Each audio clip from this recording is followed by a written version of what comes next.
Welcome to the Proof Point Podcast, where we decode digital success one click at a time. We share key takeaways fueled by data and insights that your team can implement today to drive growth. Now, let's get started.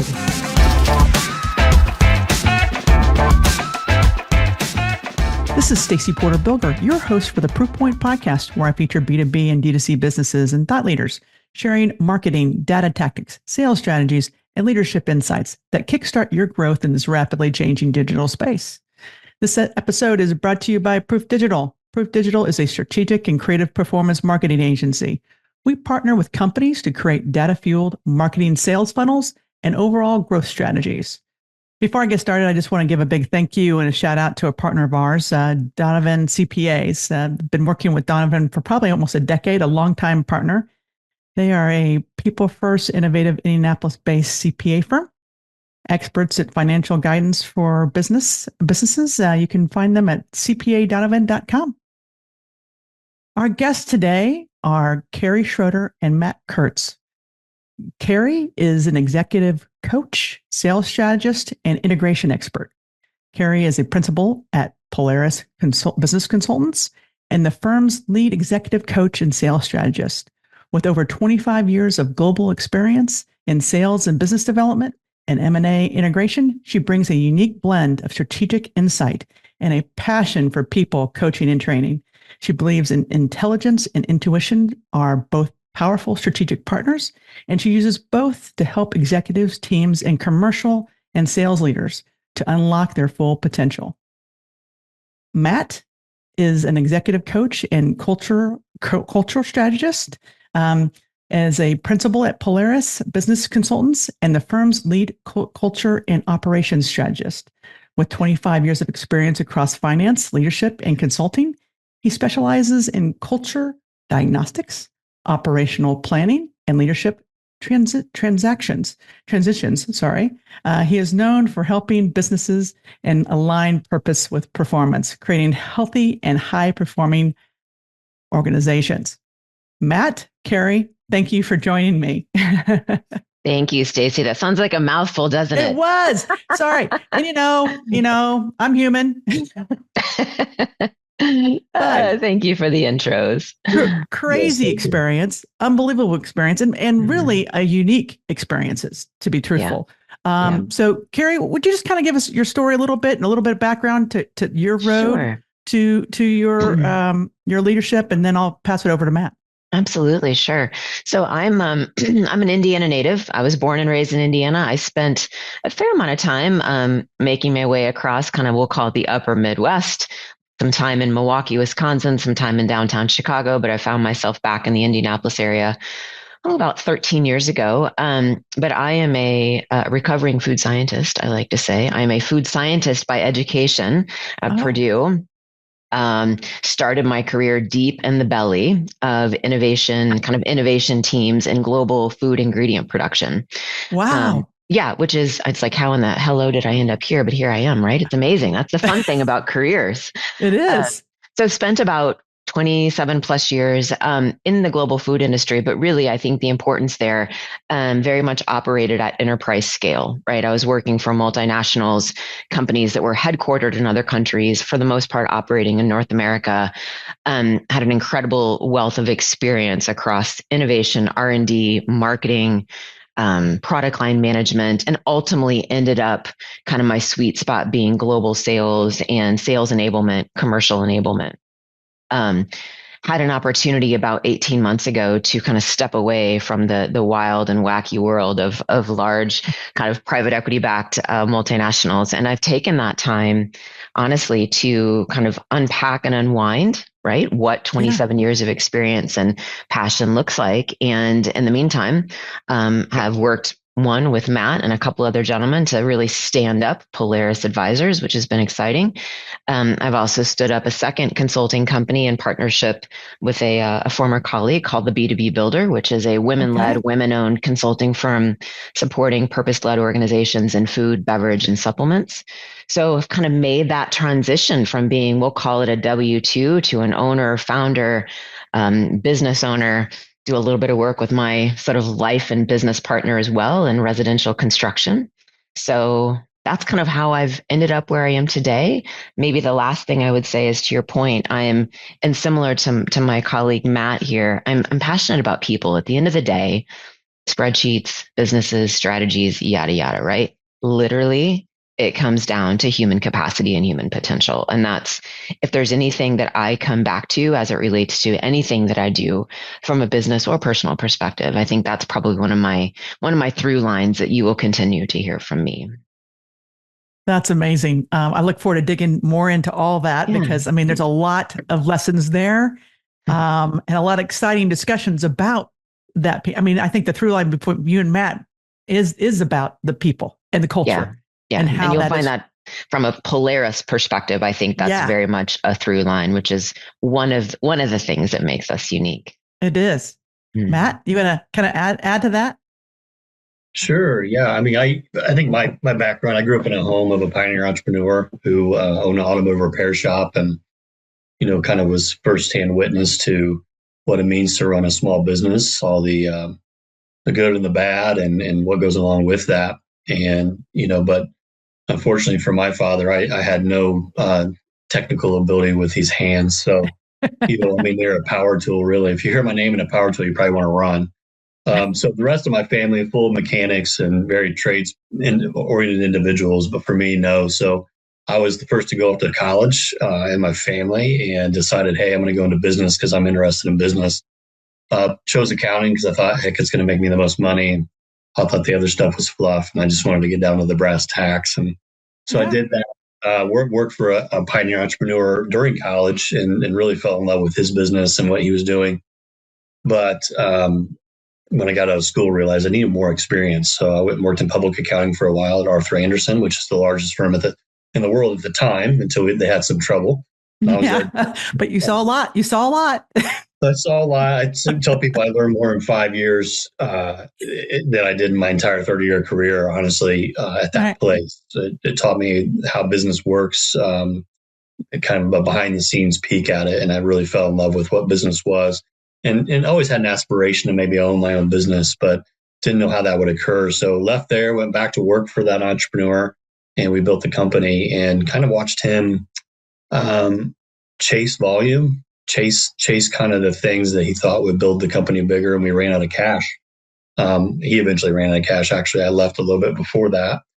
We experienced a lot of highs and lows. The Great Recession was one of those. And so during that time, I kind of just was getting burnt out in the business we were in and set sail and went somewhere else to kind of just see if I could do it without him, because I really consider him as a mentor of mine.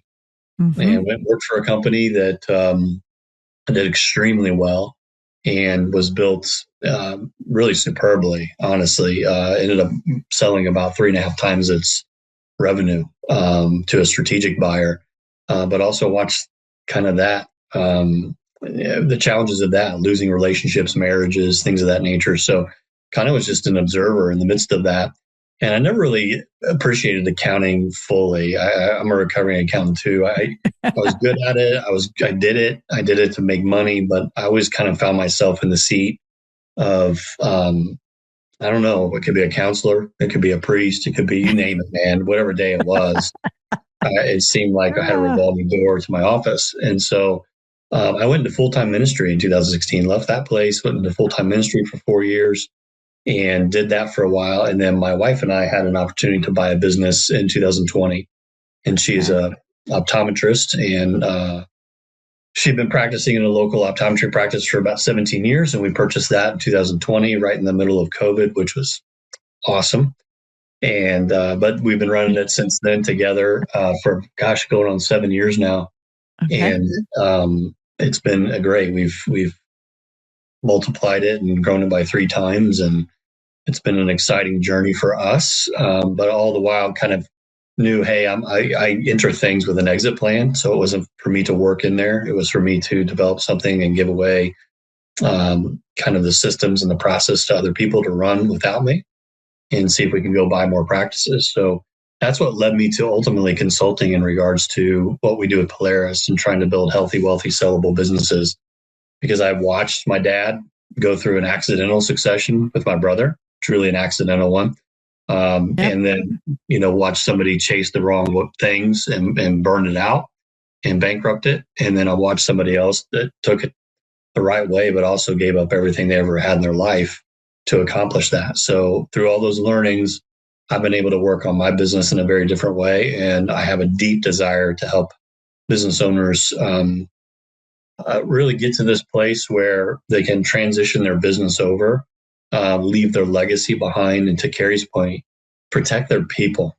I think that's vastly important, especially in today's market with private equity so rampant. Yeah. A lot of times there's a kind of a faceless component to that and a transactional component. And our desire is to, how do we return back to what business is? And that's everyday people working together towards a common goal and blessing their communities. So that's why we're together. That's why we like each other and love working with one another, because we have the same aspirations towards that. Mm-hmm. I mean, the wealth of experience and knowledge between both of you is and speaking of an entrepreneur, and I've worked myself, I am one. Mm-hmm. I actually am looking for companies to buy myself, and I've been part of that culture myself along my journey.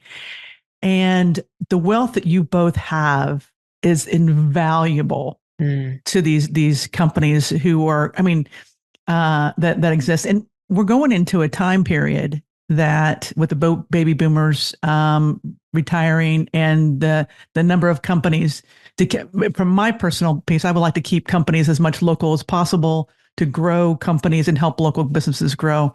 And I think your Polaris is positioned exactly to be that partner.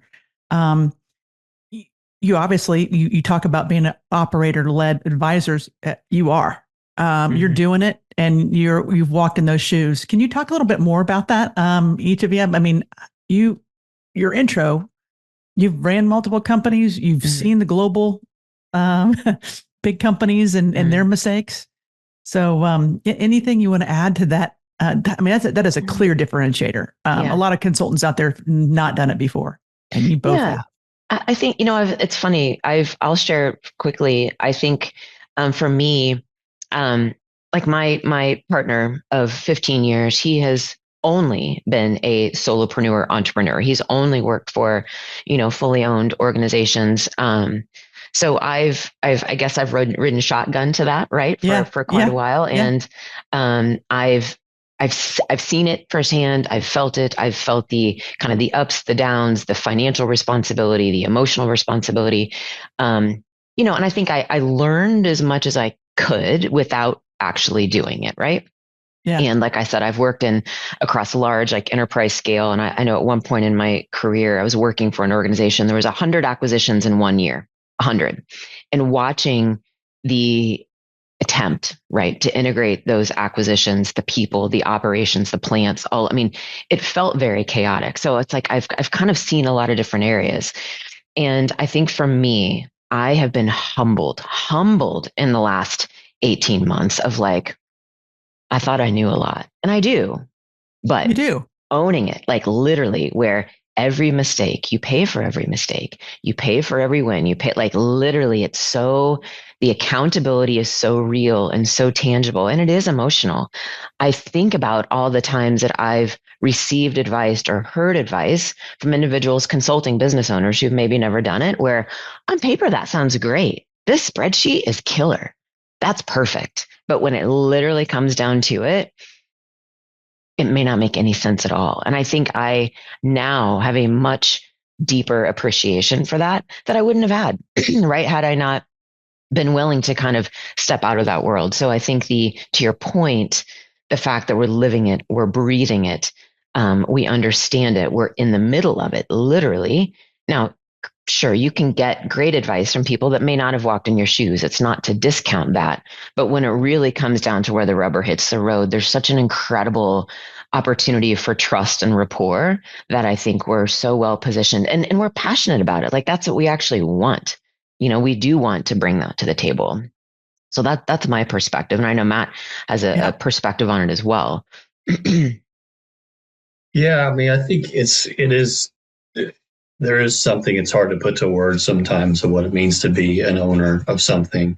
Mm-hmm. And I do think a lot of consultants come at it. They have an expertise or, something that they can share. And it can be transactional because they're very focused on one thing, and this thing's going to gain you whatever. And I like it's kind of an expert thing, and experts are needed. I've got, AI experts coming into my business to help us because I don't understand the technology behind it, but I do understand what it can do to our business. So that's helpful. I think sometimes people want to go on and be a pair of hands, and say, hey, we'll come into your business and we'll figure it out as we go. But yet you don't know where they're biased towards, finance or sales or whatever the case may be. I think for us, we're more of a kind of people that can empower people. And because we do understand what it means to be in that seat, I think entrepreneurs are lions. They're lonely, they're isolated, they're overwhelmed, they don't know what to do next. Right. Yes. And we understand that. We feel it to Carrie's point. And I think that there's something, even in our training in our current company right now, as we're trying to do development of people, because we have an exit plan within maybe 7 years. Depends on how long my wife can last in that dark room, right? But it's all about, hey, how do we develop our people so this thing can carry on in our absence? Right. And it's been very hard to put to words. Hey, what is it we're trying to actually teach these future owners? And I think what we've come around to recently is that I think we understand the resiliency that it takes to be an owner. We understand that you're kind of like a shock absorber, and how well you receive stress, how well you take on determines how that gets spread across your place. So how do we work with individuals to talk about who they are and how they handle those things? How do they become kind of the calmest person in the room? And that takes a lot. It's also kind of working when things come and talking through those things so that they can become, I guess, stronger in them. It's like a muscle that you build, right? It's a muscle that's being built. It has to be worked out. I think the other thing, and Carrie kind of mentioned this, like resourceful. A lot of times, well, I understand business owners, you might have 50% of the information, you got to make a decision. And so how do we make sure it's the best 50% that you can have? Because that's just the truth of it. And the other thing too, I think that we do really well, and especially with our team and around resourcefulness, is that we're so multi-disciplined. We can pull from so many different disciplines, first principles and things of that nature, that usually we can enter into a situation and we're probably thinking about things that owners never thought about, just because of that vast experience that we have. I think lastly too is just realism. You got to be realistic about things. I don't think we're going in and overselling anybody. I like to say there are such things as ugly babies. And I think that's the challenge of it. It's like everybody thinks their baby's beautiful, and I get it. And that's the biggest challenge you find in business a lot of times is something that somebody's personally invested in. It becomes kind of like their baby. And it's very hard to let go or hear different things about that. So I appreciate that. I can understand that. We've ran our own cultural assessments in our business, and I'm telling you, it hurts when it comes to it. And you're like, oh my gosh, we really need to improve this. But once you start to realize and be realistic that nothing's perfect, all things are kind of, there's something in every place that needs to be worked on. I think it gives us the spirit to be able to enter people's spaces and say, hey, we know you, we understand you, and I'm not here to tell you how to run your business. I'm just here to help you. Yeah. No, that is amazing. I mean, there's entrepreneurs themselves sometimes don't have realistic expectations, whether it's talking about where they are or what can actually happen. I mean, can you double in a business in a few weeks? Really can't. Not a good idea. I mean, lots of things that they want to do or don't see. I also like what you're talking about from a calm standpoint. What are some tactics that you talked about there? Because to be I could use some of that expertise and insights on just how to go about the challenges in front of you, and just with a straight head, or calmness. Yeah. I think, it's funny. I actually I witnessed this firsthand with Matt and the business that he's speaking to, the business that he and his wife own. I had the luxury of being able to join for a day, right, as they were walking through kind of part of this comprehensive culture journey that they're on, right? They've identified some opportunities to work on, sat down with literally the entire team, the entire team to unpack some of that opportunity. And I had an opportunity to kind of bear witness to that, if you will, and participate as a listener and as a facilitator. And I think one of the most important, opportunities is giving people a safe space, right? To get to know each other, right? Like that, to get to know like how they work. And there's all kinds of diagnostic tools you can, if you want the help in doing that. Working Genius is one of those. It's incredible, right? That just gives people a view of like what motivates you, right? How do you like to work? What makes you tick? What drives you bananas, right? What is your spiritual sandpaper, so to speak? And figuring that out about the people that you work with. And then you're like, oh, that's why they seem so prickly when I say things this way, or right. It humanizes the experience, right? And so if you can create that safe space of like, look, we're all different. We're all bringing the analogy I love is imagine like a jigsaw puzzle, right? Every single piece of the jigsaw puzzle is different. We've all got these interesting, weird little angles, right? And if you show up as your most authentic self, the piece that you're supposed to be, it's all going to fit together perfectly. But if you try and be someone else, it's never actually going to fit together. And allowing people to just bring that and understand that and appreciate that. I think that's kind of the first step in developing that common area, that common knowledge of, okay, this is who we're working with. This is who we are. Principles, not personalities, folks. And allow that to be the sort of the grounding force, at least from a kind of a beginning standpoint. Because if there's safety, emotional safety, psychological safety, and clarity, it's freaking incredible what can actually happen, right? Because I've seen it go the opposite way. I've been in situations where it is 100% not the case. And performance, everything suffers. It may not be immediate, but it's not going to be pretty down the road. And I think, one of the, I have, personally, I've been on those amazing teams, and I've been on those amazing and teams that were not. And when you have all those people who have different skill sets, who come from different walks of life, who can come together and make magic happen. The acceleration and just the joy that comes out of working in those environments, it's just incredible. Yeah, it's harder. It takes a little more time, and you got to have a little more patience because you are dealing with a more dynamic landscape, if you will. It is to a certain extent harder, but at the same time, if you sit with it and you invest in it, what you get on the other side of that and the journey along the way can be absolutely incredible. Would you say, Matt, that when you're going to some of these companies, actually the lack of focus on culture, on people development is one of the biggest mistakes founders have or companies have? Do they not spend a lot of time on that? Go ahead. I don't think they spend any time on it. And I don't think it's a matter of will. It might actually be skill. I think that's getting in the way. I think that in most businesses, you kind of have two operating systems. You have an enterprise operating system. How do we execute? How do we strategize? How do we move towards a common goal? But then there's kind of a relational operating system that sits underneath that. And I don't think people give much investment to it or much time to it. And they don't realize that's actually what drags. There's a relational drag that comes into play that is, it's invisible, right? It doesn't show up on your income statement or your balance sheet, but everybody knows it's there. And you can see it through things like, like for the visible part is, somebody loses a loved one. We know that's going to affect their performance. Somebody is ill. We know that's going to affect their performance. But what we don't pay attention to is that there's a work underneath the work. There's this lack of confidence in self, these differences in personalities, so team dynamics that slows things down, decision-making slows. People tend to then not show up 100% of themselves. And so, Gallup even does studies on this recently where they say 35% of your employees are actually engaged, 65% are disengaged.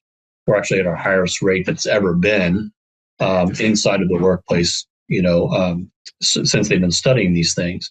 And so that's a significant amount. If those people are only showing up 80% of themselves, the amount multiplied times the number of hours and all that is massive. So the cultural impact that sits invisibly between those lines and holds people back is something that I think people need to start paying attention to in very broad ways. So that's what we kind of do is we go in and we try to find out what are those things that are actually detracting you from being able to hit the goals or go after the things that you want, and then to create conversations around those, and I think that's what most people are missing. They don't know how to have those conversations with one another.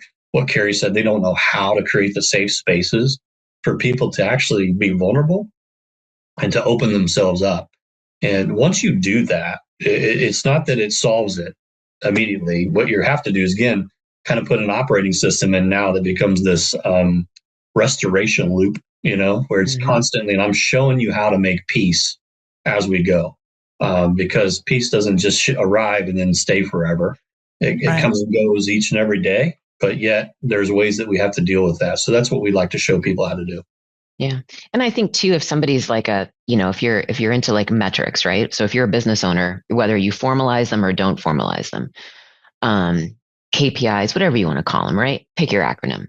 The interesting thing about this relational operating system, if you assign metrics, which you can, they're going to be lagging, right? They're going to be lagging metrics. So they're not going to show up. If you think about sales, right? You get a sale, you see the revenue, everybody wins, right? There's things that are real-time sort of metrics that you see and you recognize, and it's great to celebrate those things. Or something could be on the downside too.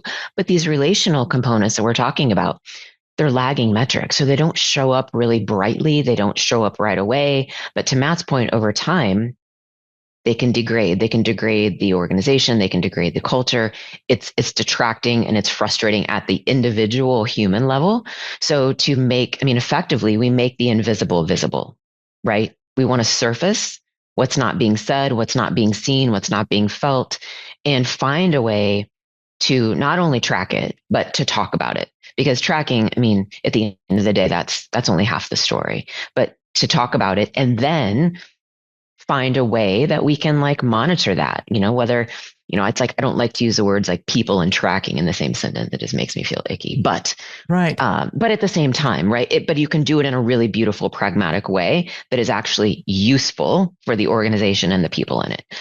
So I think that's where to Matt's point, there's so much opportunity, and to quantify and just to help organizations and founders like quantify what it's actually costing them, this drag, right? Where individuals are like, apathy, I think, is the worst. When you show up and you're just like, meh. Apathy is the worst. How do you quantify that, right? Kind of the lost opportunity within an organization. And that's what we really want to be able to surface and then address. Obviously, not just find the ugly baby and leave it sitting there. We want to address it. Right. Behind me, you see a few of them on the wall, but they're values, right? However, a lot of companies will, spend a retreat and put those values on a piece of paper. Nobody remembers them, and nobody talks about them.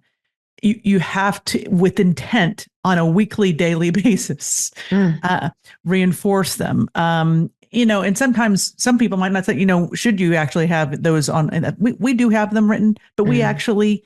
It's a ongoing skill that I personally have to continue to work on, about having conversations with employees, spending time with them, seeing back to, do they have a mother who's ill?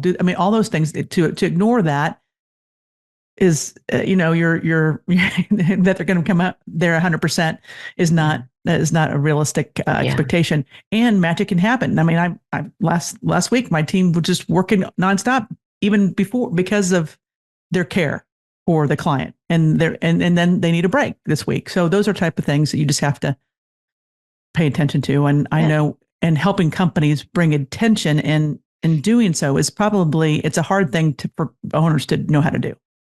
Yeah, it is. It takes, it's like, I use an analogy, like you have a starfish stuck to your face, right? Where literally, if you're too close to it, you can't see it. And that's the beauty of just advisors or consultants, just generally speaking, when you have the willingness and the kind of the willingness and the open-mindedness to be a little bit vulnerable and to allow someone else in, right? That's not part of your day-to-day operations, right? That may not know you and your business very well, just to bring that outside perspective, because they're going to see things and hear things that you or someone in your organization, because, right, you're down in the weeds, so to speak, that's not going to be readily visible. And so that in itself is like the most beautiful, that's what makes the jumping off point so fun. And then from there, the opportunities are endless.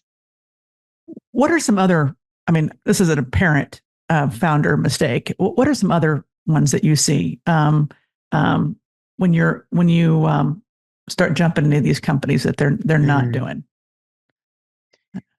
Maybe I'll just say, well, I said, Matt, I'll go quick. I think the one thing that I am super sensitive to is, and I mean, obviously we all are to a certain extent. I think the amount that the business relies on the founder for day to day, right? It's decoupling their identity from the operations of the business. And if the founder is the one, if growth means that they're working more, right, that's a job. That's not an asset. So I think when we can generally see that relatively quickly. And because there's a belief that if I'm being productive, I'm adding value. If I'm being productive, I'm adding value. And in fact, as the owner, as the founder, the more you're doing is arguably detracting from the value of the organization. So that's one that I know that I think I've seen, and I'm like seeing it everywhere now. So once you see it, you can't unsee it anywhere. Yep, I bet you that's the number one thing that you see. Found guilty of it, actually. So absolutely, absolutely. I think to just sidle up what she was saying. That's exactly one of the things that we're paying attention to. I think it comes through some questions of hey, if you walked away for 30 days, what would happen to your business? And if it would collapse, we got a problem.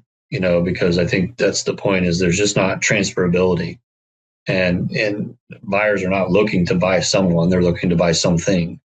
Yes. And so how do you create, we maybe use technical accounting terms, move something from personal goodwill to enterprise goodwill? I mean, so I'm looking for, what are the systems in the business? What are the things that are detached from someone or anyone? Actually, it's not even just the owner, it's also their managers. Or these things can be able to go, no matter what. Are we too reliant on any individual at root? And I think Carrie's point is to kind of launch off of that. I think the biggest problem is there's just a lack of leadership development. And I don't think it's entrepreneurs, for crying out loud. I mean, we start businesses and then we grow with them. So it's not like anybody's there teaching us. We're learning through the hardships, right? We're learning through the things. But I do think one of the, we look at kind of leadership development through kind of three lenses. It's one is, what are the skills that are needed? And those could be trained. Those are things that people develop along the way. Second is, what are the time horizons of somebody? So how far am I thinking ahead in my business, right? If somebody's time horizons are very short, then there's probably a lot of personal goodwill that they're holding on to. And then lastly is, what are their working values? And I don't mean like the values on your wall back there from a global standpoint. I'm talking about how, she said something very important. How do you value work? See, if a lot of times when I'm managing self, people who start at the lower, they value work psychologically by saying, well, here's what I did, and people tell me how great I am, or I got a raise. And so that sticks, unfortunately, with people for a very long time. So when they go start leading others, they continue to do what? Do the work. And they get in the way of the people being developed, right? Instead of shifting psychologically to this place of, hey, actually the value that I should want now is my people doing the work really well. And then as you move up and you get all the way to an enterprise leader, for crying out loud, if there's anything of you needing something psychologically for you doing something, you got a problem on your hands. And so what we see is, a lot of times what needs to be increased is people go in leadership is their relationship skills, their ability to develop people, their ability to see whole systems and appreciate everything about a system. And then usually your technical skills will plateau and they won't be there anymore. Yeah. And I think, a lot of times people have a hard time breaking through that ceiling. And so, but they've never been taught that way. They've never been talked to about it. And I think a lot of things that we're saying is, what probably is needed most in businesses is common language. I think that's what you find, and why people aren't calm and why people don't know what to do is because there's not a common language to be spoken amongst the group. And so it turns out, like, I have 4 kids, and when they were young, they threw fits, right? They throw tantrums, and you're like, hey, use your words. They don't have the words. They don't know the words, right? So that's why they're throwing a fit. And so how do we start to create those things within people to say, this is how you're developed. This is the things we're working on. These are the things that you're short in, right? I think a lot of times people are very receptive to those things as long as they have something that they can hold on to. Yeah. And to Carrie's point, that's why advisors and consultants can come in and look at it, because they aren't the starfish. They can come at it from a completely different perspective and get you to see things differently. Because I'll tell you, right, I'm same thing. I'm stuck in my business. I know I am. There's no doubt in my mind. Now, I had the advantage when we bought the business. I was never in optometry. So I had a ton of ignorance, right? Yeah. Ignorance and necessity because of COVID. Those are the two greatest things that actually a business can be afforded. Ignorance, because if you don't know something, it allows you to go seek out what is possible. And you also don't get biased in your opinions, well, this is the way we've always run it, or this is how the industry does it. And then two, I think necessity, that's the mother of all invention, isn't it? Yeah. That's exciting stuff. That gets you to lock in and really say, man, okay, we've got opportunities here. I always tell my team, every solution to every problem we have sits inside this room. The problem is you just don't believe in that yet, whether it's in yourself or you're not looking out to other things that are outside, or considering, hey, just because we have this software system, well, what if you got rid of it? So I want to give them the ability to think about it. They can rip it apart and destroy it and pick it apart. Now that's my working genius wonder, discerner that your drives persona, insane, right? But I do think that stuff is where we've seen our business grow the most, is when we've had ignorance, right, and necessity. It always just takes off from there. And so a lot of times we'll shriek from it, but I'm starting to welcome it, actually. Yeah. Well, and to build onto that, a really important point that you made, Matt, and I would say it's one of the most foundational, one of the most foundational nuggets when I think about my role as an executive coach or just a coach or an advisor, right? And sometimes the word executive gets people a little wound up. Like, you don't have to have a C in front of your title to benefit from coaching. But what I inherently believe is that individuals, whether you're leading the company, whether you're a line manager, whatever that is, they know the answers, right? Like, my role is to literally hold up a mirror, right? Because you and your colleagues can come up with the best solution for an issue, for an opportunity that's probably better. Like, if I were to come in as a consultant, as an advisor, and be like, oh, well, here you go. Here's a plan. Here's a PowerPoint deck. This seems like this kind of fits this framework. I've seen this before. Here's a plan, as opposed to creating the space for individuals to think, holding up the mirror and allowing that kind of those ideas to come up. They're going to come up with anything better than I would. Right.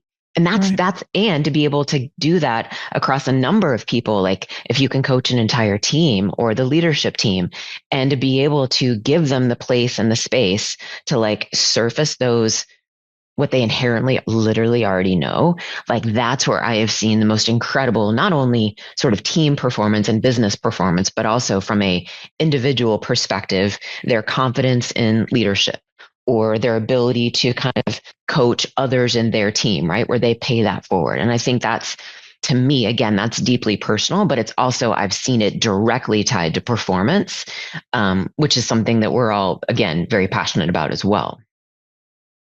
I was in a meeting last week and this discussion kind of triggered that discussion with another company that she basically said, I don't have anybody who can fill, I don't have a person on my team who can take my role. Right. Yeah. Now, whether that's true or not, right. I don't know if that's true or not. Story that they're telling themselves, right? Is it the story?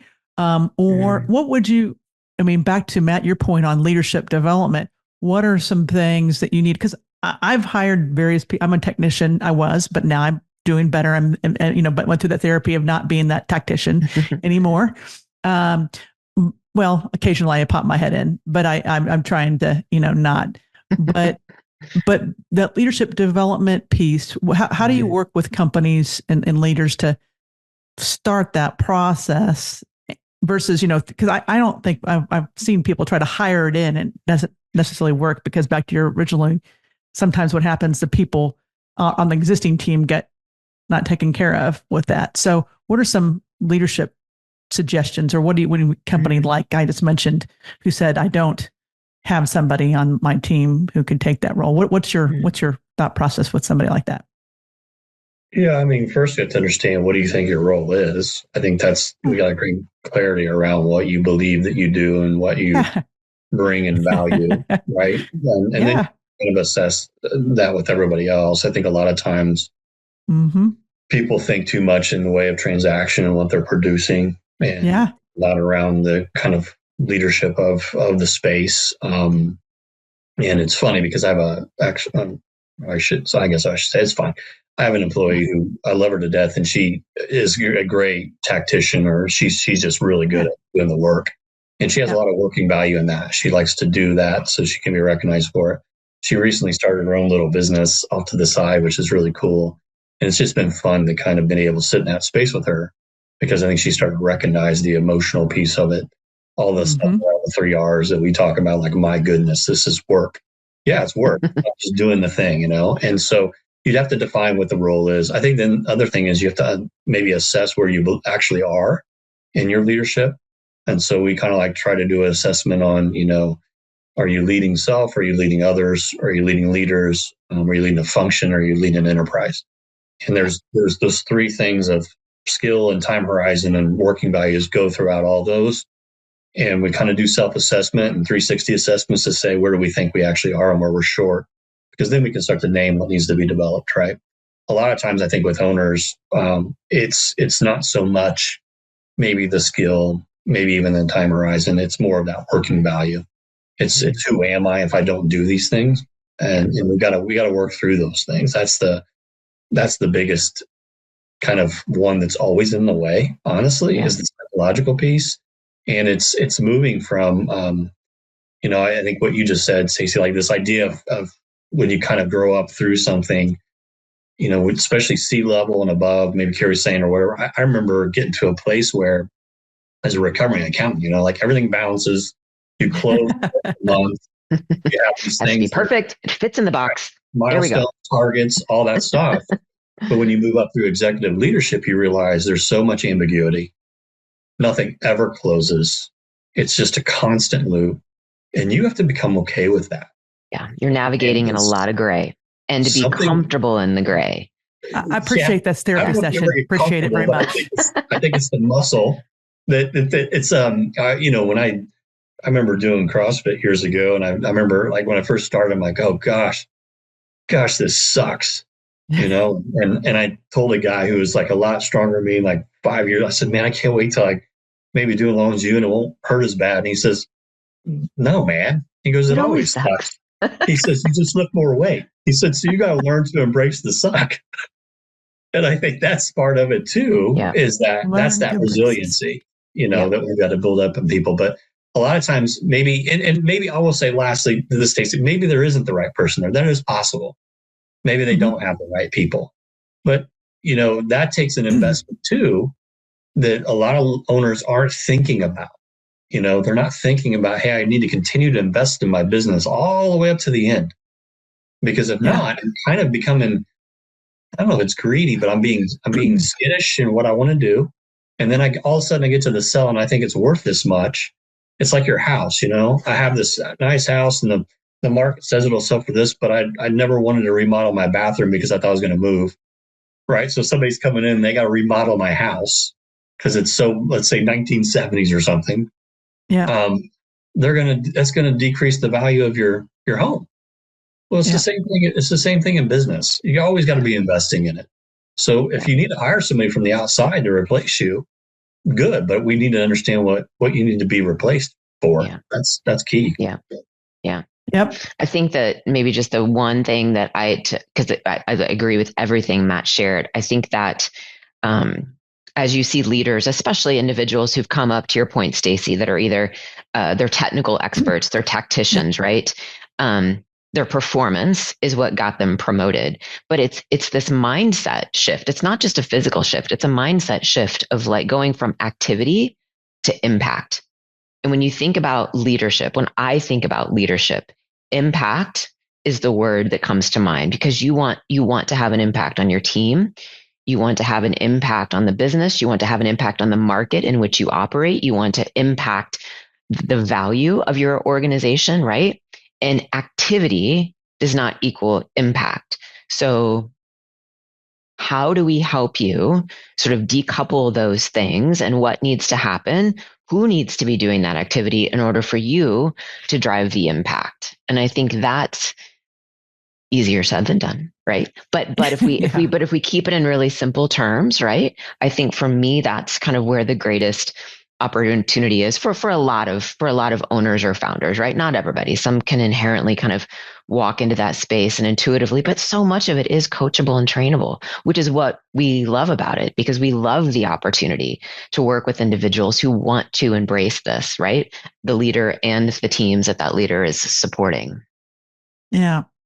I want to switch just a little bit before we kind of, before we end, from a standpoint of more of some of the tactical things from a marketing trends, and what are some things that you're also seeing outside of out there? I mean, I think there's a lot of shifts coming in business, and being that lion and being okay with the gray. Yeah, resiliency is going to be really, really important. But anything you're seeing out there, or is it still this? I mean, the people piece has been from the dawn of business. The ones that have figured that out are successful. But anything else? I think one thing we've got our eye on, and Matt can speak a little bit more in detail to it, but maybe I'll tee it up if he wants to jump on and follow on, is that as we are seeing, that we know that there are a lot of businesses, I think it's like 10,000 in the state of Indiana alone, that are to the place where they are ready to transition into new ownership, whether that means retirement, what have you. And the pool, if you will, of interested buyers is much smaller than the pool. That's right. So what does succession look like? What does that mean? Well, this whole kind of entrepreneurship through acquisition. We can buy a company, right? And that's kind of PE at a much smaller scale. Yeah. But understanding, are you buying a job? Or are you buying an asset? Right? That's exactly right. I don't want to buy a job. And that's an area where that is a hot topic of conversation. Yes. Matt and one of our other principals, Jeff Donovan, spoke at that recently at a talk at Butler University. But I think when we look across that landscape, there's so many jumping off points as an advisor to kind of support both on the buying side and on the selling side. So I think that's one thing that we're really leaning into with a lot of interest and sensitivity, because if not executed well, or with kind of full knowledge of what someone is getting into or what they're selling, what they're buying on either side of that coin, we believe that there's a lot of value that can be created in the entire process, right? From the due diligence all the way to the sale and or the buy. Maybe Matt, turn it over to you to allow you to kind of expound, or maybe there's something else that on your heart. No, I think that's it. If we're looking at market trends, I think there's a high demand, and there's actually a matching supply, but it's like stuck at the docks. It's stuck. That's a good way to say it. And I think they're out on the barge floating. That's they can't make it in. The Strait of Hormuz right now, basically, but on the oil. But it's sitting out there, and I think what we're seeing is we see a huge readiness for people to buy businesses. I would caution that readiness, though, with who that buyer type really is, because I think a lot of disconnect when it comes to people who are retiring and they have some money and they want to go buy something. And I think that, you've got people like Cody Sanchez, a Main Street millionaire out there that make it. She's like the Steph Curry of buying business. So she makes it look easy, and it's not. And I think that a lot of people kind of buy into that, just like our kids do, and they think they can shoot 3-pointers like Steph, and it doesn't work. And so I think that, that's a cautionary tale on that side, that they need to be more educated and brought along. And it's not so much it's funny, in the business side is transaction deals and all that. Yeah. There's different ways to support them. I think one of the things that we see is I meet with guys that are, oh, what do you do? I'm in IT. I want to buy a business. Okay. What kind of business you want to buy? Well, anything. Oh, so you want to buy automotive repair shop? Well, sure. Oh, do you speak blue collar? It's like, come on, man. You've never been in blue collar your entire life. I mean, how are you going to create credibility and lead people that you've never been around? So creating a realism around the buyer is going to be needed. I think the biggest thing, though, that we're struggling with, and this is our whole business structure around it, but the state of Indiana is struggling with this. This is their biggest concern. They're called the silver tsunami, right? In 10 years, if we can't get this licked, then we're going to see small towns start to dissipate because these businesses are going to close their door or transition to large corporations, right? And so I think the seller needs to get on it. They need to speed up and get themselves organized, because I think sellers are too ignorant to the what actually takes to sell a business. Only 20% of businesses sell. And I think that should be vastly improved and way higher. And it's really because of a few things. They're not getting enough time or runway to prep, right? So they're usually saying, I'm going to sell it, and 6 months from there, they think they're going to sell it, right? So it's an unrealistic expectation that they have. Two, they haven't put their things in order to transition that company, because again, too much is dependent upon them. And then I think that the last piece really comes down to they don't know what it's worth, and they overvalue it. Yeah, all the time. In most cases, right? So then they come to a table and they get disappointed. So I think engaging people like us is really important, because we're trying to get into those businesses that are maybe 10 years out. That'd be our ideal, because then we can start to work and develop this plan for you to get you to a place where when you sit at the table, you're ready to have the conversation. You're realistic about what your value is, and it's going to go smoother for you, even after you leave, because there's other questions. What are you going to do with yourself when you leave this business? And a lot of people aren't answering that. So I think getting with them is really key. And I think that, helping people to maybe sometimes get to the table a little bit earlier. Sometimes going to the table actually teaches you more than you would anticipate. Even if you don't necessarily fully intend to sell yet. Correct. Right? We were with a guy the other day, an owner the other day, who had been to the table a couple of years ago with a PE firm, and he learned a ton. And so everything he's doing is actually some things that we kind of encourage people to do. And so we were like, say, man, you're doing a great job in this. He said, well, I learned because here's what I was told. I didn't have enough recurring revenue. I didn't have this. I didn't have X, or I didn't have somebody replace me. He hired a COO. And so he started putting the things in gear to get himself ready for the next time he sat at the table. So I think that's key. And I think here's where it's getting in the way, though. Sellers are skittish because they believe, if I go out and I look for this, then my competitors are going to learn that I am, right? And then they're going to start saying stuff about me. If I go out and say this, my employees are going to find out. They're going to start jumping ship. Oh, yeah. So it's a lot of fear. I think there's a lot of fear that's driving it right now. And we got to figure out a way to uncork that and get people to a trust and kind of this abundant mentality, because I don't think they really understand how much demand's sitting on the other side, how many buyers are out there ready. So that's what I can encourage sellers enough to say, get on it now, talk to a trusted advisor who would love to help you, because I think preparing is never going to hurt you. Positioning yourself in the right spots is never going to hurt you. Yeah. Right. Just normalize that behavior, normalize the, what this actually looks like and the importance of it. It's just like the best time to interview for jobs, if you're looking for a job, is when you don't need a job. Right. Go get some interviews. Work that muscle. Go get some practice. That's right. Get some feedback. It's at a real simple level, it's not fundamentally or principally based. It's not that different. Yeah. I mean, both of you some important points when it comes to, it's not easy, like you said, Matt, and a lot of that is discussed transactional. And the first point that you met was, we talked about for the first 50 minutes was people. Yeah. And people are the heart of every company. And so whether you're talking about developing leadership or building a culture, all those things. And so there is some magical time that can happen here in the future if we can get everybody think 10 years ahead, and also to connect all those dots that need to be made. There is a huge opportunity. And I think will be hard, those small towns in Indianapolis or wherever. And the more owners we have, the better in my mind. But it's not easy.